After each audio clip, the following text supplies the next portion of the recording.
Hello అందరికీ, very good morning. ఈరోజు నేను సొరపిట్టు చేస్తున్నాను. మా వారు సండే కదా అని చెప్పి సొరచాప తీసుకొచ్చారు. యాక్చువల్గా అది మొత్తం కీమాలాగా ఎట్లా చేయాలి, ఏం ప్రాసెస్ ఏంటి క్లీనింగ్కి అనేది నేను నెక్స్ట్ వీడియోలో పెడతాను. ఫస్ట్ అయితే ఈ చేప తీసుకురాగానే నాకు మా నాన్నమ్మ గుర్తొచ్చిందండి. ఎందుకంటే మేము స్కూల్ నుండి రాగానే వచ్చే కన్నా ముందే మా తాత సొరచాప తీసుకొచ్చి దాన్ని క్లీన్ చేసి మొత్తం కీమాలాగా చేసి పెట్టేవారు. మా నానమ్మనేమో కొంచెం ఒక 5-6 అట్లా ఈ ఫ్రై చేసి జొన్న రొట్టెలు చేసి మాకు పెట్టేది. అసలు ఆ డేసే వేరండి.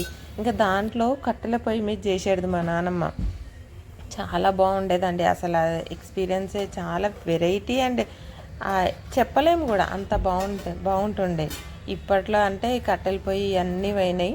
సో ఏదైతే ఏముంది, ఈ కర్రీ చూసినాక మా నాన్నమ్మ తాత అయితే నాకు బాగా గుర్తొచ్చేసిండ్రు.